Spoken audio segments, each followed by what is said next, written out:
नमस्कार। आज होली का दहन है।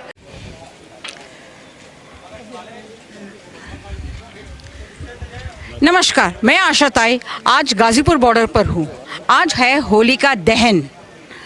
होलिका मतलब ये होता है कि जो बुरा है हो रहा है वो सब उस होलिका में डाल देते हैं, दहन में डाल देते हैं हम, ताकि अच्छा दूसरे दिन का सूरज का किरणें बढ़िया हो, पॉजिटिव लेकर आए। ऐसे ही कुछ हमें देखने को मिलता है यहाँ पर गाज़ीपुर बॉर्डर पर। हमारे साथ जुड़े हुए एक social activist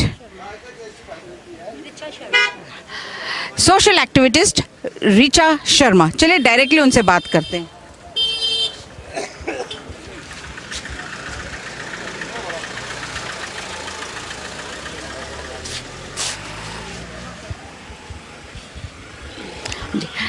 What's your good name? Richa Sharma. I'm a social activist as well as I'm a spokesperson IYC. I work for a corporate, but I really feel कि the youth must stand up and raise their voice against the wrong in the country. क्योंकि अगर youth खड़ा नहीं होगा और youth अगर नहीं समझेगा कि सच क्या है और हमें गलत के खिलाफ खड़ा होना है, तो मुझे नहीं लगता देश का कुछ भी हो सकता है। मैं इन किसानों के लिए यहाँ पर इसलिए हूँ क्योंकि मैं ये मानती हूँ जो एक अन्नदाता होता है, हमें बचपन से यही सिखाया जाता रहा है कि जो अन्नदाता होता है उसकी वजह से हमको हमारा पेट भरता है, उसकी वजह से हमारे घर में रोटी आती है, और वही एक वजह है जिस वजह से ये देश आज इतनी तरक्की कर रहा है, ये देश आज इतना आगे पहुंचा है। अगर किसान नहीं होता तो शायद हम भी नहीं होते। तो मेरा मानना यही है कि अगर इस देश में कोई असली भगवान है तो वो किसान है, और अगर इस देश का भगवान सड़कों पे बैठा है, अपनी जो भी उनके साथ गलत हो रहा है, जो भी काले कानून हैं जो उनके ऊपर थोपे जा रहे हैं, उनको वापस लेने की एक गुजारिश करते हुए 4 महीने से जिस तरह से किसान, वो हमारा भगवान सड़कों पे बैठा है और इस सरकार की कान पर जूं तक नहीं रेंग रही है, तो मुझे नहीं लगता ये सरकार इस लायक है कि ये देश चला सके। अच्छा, क्या ये जो आंदोलन हो रहा है आपको कितना परसेंटेज लगता है कि यहाँ पर सही हो रहा है? बिल्कुल सही हो रहा है। मैं 100% बोलती हूँ सही हो रहा है, और मैं 100% इसीलिए ये प्रश्न पूछा है बिकॉज बहुत जनों ने कहा कि नहीं, ये फेक किसान है, ये है खालिस्तानी है, ये लोग आतंकवाद लोग हैं। आपको लगता है कि 4 महीने तक अपना घर बार छोड़ के कोई खालिस्तानी और आतंकवादी बैठेगा? ये किसान अपनी मांगों को लेकर बैठे हुए हैं, अपना घर बार छोड़कर। ये आपको ये पिछले 4 महीने से यहाँ पर हैं, और आप देख सकते हैं ये एक बुज़ुर्ग हैं, अपना घर बार छोड़कर यहाँ पर बैठे हुए हैं। आपको ये खालिस्तानी लगते हैं? आपको ये आतंकवादी लगते हैं? मैं समझती हूँ जो किसानों के समर्थन में नहीं है वो आतंकवादी हैं, वो देशद्रोही हैं, क्योंकि कहीं ना कहीं इस देश की जो एक नफ्स है उसमें इतना जहर भर दिया गया है।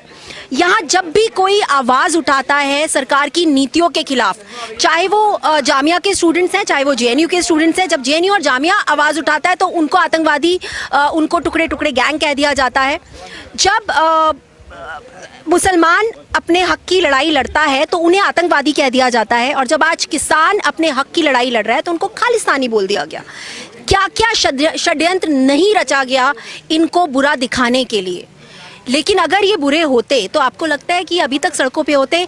कम से कम 200 लोग जान गंवा चुके हैं, 300 किसान जान गंवा चुके हैं, और मैं उन्हें कहूँगी कि वो असली शहीद हैं।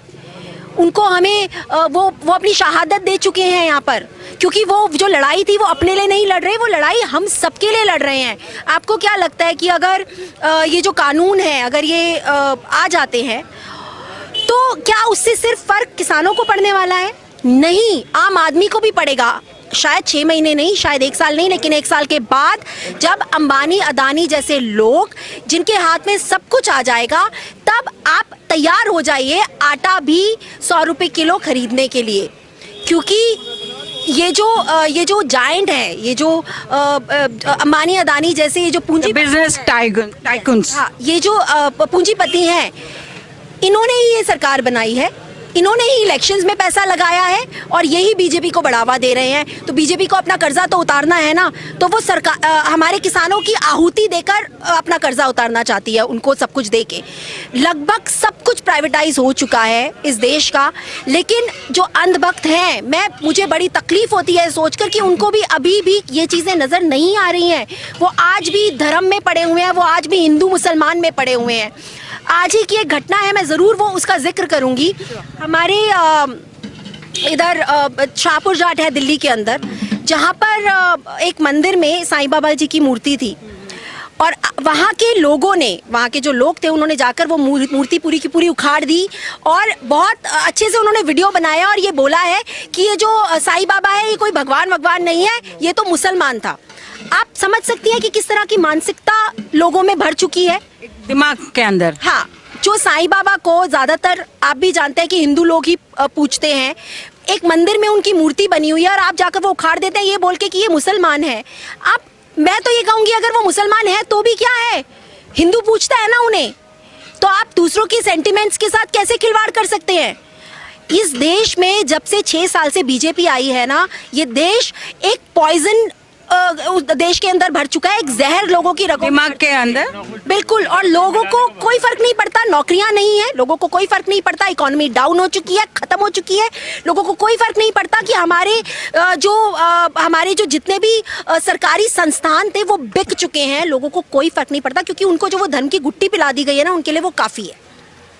तो मुझे ऐसा लगता है कि अगर आज का नौजवान अभी भी नहीं जागा तो तैयार हो जाओ।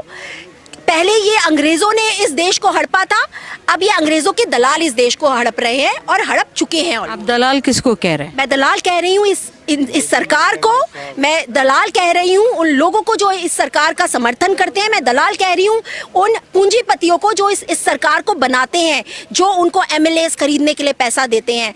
हमारे देश में किसी ने आज तक, किसी नौजवान ने क्या सरकार से अभी तक इस बात की डिमांड करी या बात करी कि कहाँ है एजुकेशन संस्थान, कहाँ बने हैं एम्स जैसे मेडिकल कॉलेजेस अभी तक पिछले 6 सालों में? क्या हुआ है? कौन से गांव में तरक्की हुई है? कौन से गांव में क्या एक्स्ट्रा कोई विकास हुआ है? आप गांव छोड़िए, जो शहरों का विकास था आपने तो उसको भी ठप कर दिया है।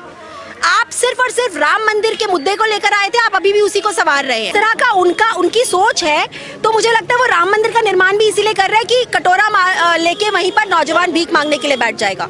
क्योंकि मंदिर मस्जिद मुझे लगता है अदर देन आप पूजा और अर्चना करने के अलावा एक इसी चीज के काम आएगा, क्योंकि आपने और कुछ तो नहीं किया यहाँ पर। मंदिर के या तो मंदिर मस्जिद के ऊपर आपने राजनीति करी है, या आपने मंदिर बनवाए हैं, या आपने स्टैचूज खड़े करे हैं जिसका कुछ भी इस देश से कुछ उस चीज नहीं है, कोई फायदा नहीं हो रहा है।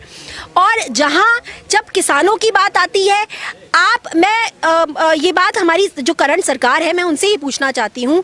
आज घर घर जाके राम मंदिर के नाम पर चंदा मांगा जा रहा है, राइट? राम मंदिर के निर्माण पर पता नहीं कितना पैसा लगाया जा रहा है। जब हमारे देश के किसान मर रहे थे, आत्महत्या कर रहे थे क्योंकि वो अपना कर्जा नहीं चुका सकते, तब ये चंदा क्यों नहीं मांगा गया? अपने देश के किसानों को बचाने के लिए तब ये चंदा क्यों नहीं मांगा गया? आज जब हमारा किसान सड़कों पे बैठा हुआ है, क्या मोदी जी ने एक बार भी सुध ली है उनकी? मोदी जी जब किसी क्रिकेटर का अंगूठा टूटता है, ट्वीट करते हैं ना, छोटी छोटी बातों पे ट्विटर पे वो आते हैं और ट्वीट करते हैं। जब सेलिब्रिटीज की शादियां होती हैं तो शादियां अटेंड करने जाते हैं। अभी वो बांग्लादेश गए हुए हैं वहाँ के लोगों को ये बताने के लिए कि देखो मैं आपसे बहुत प्यार करता हूँ, आपकी आज़ादी के लिए तो मेरा योगदान है।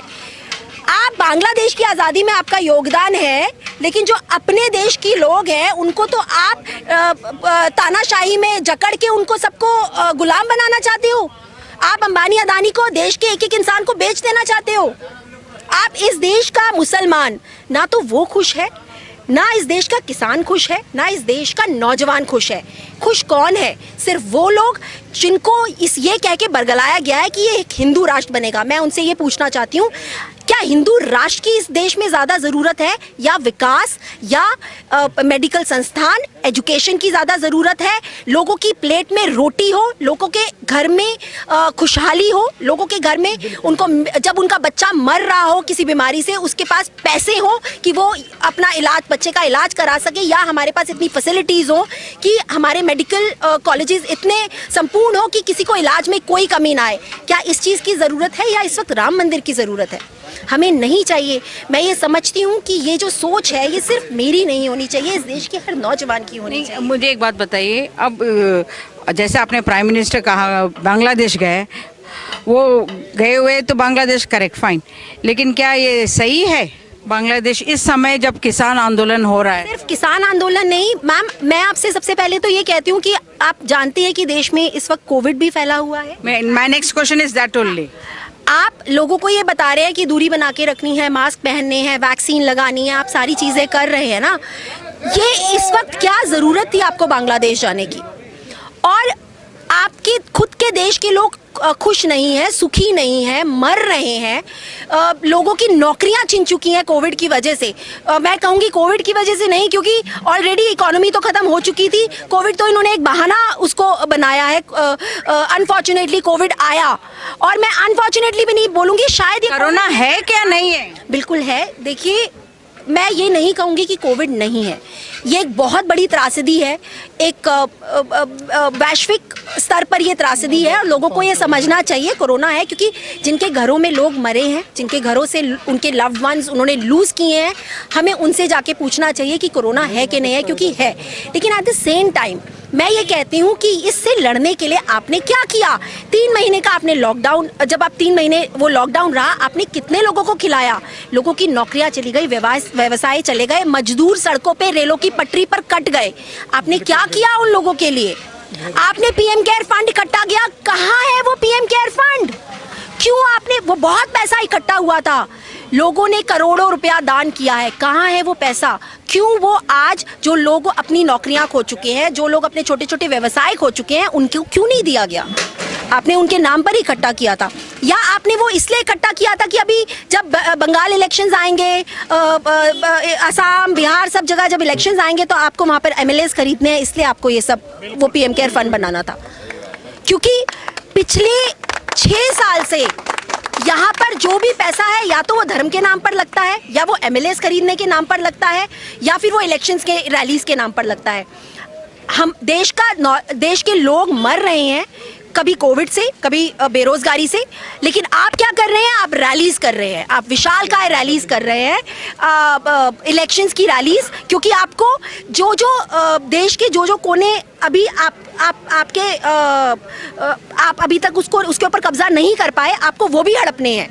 तो आपके लिए जो इम्पोर्टेंस रखता है वो देश का नौजवान नहीं है, वो देश का किसान नहीं है, वो देश का इंसान नहीं है। आपके लिए जो इम्पोर्टेंस रखता है वो सिर्फ और सिर्फ ये देश है, क्योंकि वो ये देश आपको बेचना है। मोदी जी का एक जुमला था ना, मेरा क्या है, मैं झोला उठाऊंगा और चला जाऊंगा, तो वो यही कर रहे हैं। वो सब कुछ समेटेंगे, अंबानी अदानी जी जैसे लोगों को देंगे, अपना झोला उठाएंगे और निकल लेंगे, क्योंकि उनके सर पर तो अंबानी और अदानी का हाथ ऑलरेडी है। ये थे सोशल एक्टिविटिस्ट की आवाज़। आम जनता है वो, आम जनता यहाँ बॉर्डर पर आकर किसान के समर्थन दे रहे हैं, और समर्थन देते हुए उन्होंने बहुत सारी बातें बताई है जो जागरूकता आम जनता में होना बहुत ज़रूरी है। मिलते हैं हम अगले न्यूज़ वीडियो में। कैमरा सपोर्ट जानम मेहरा।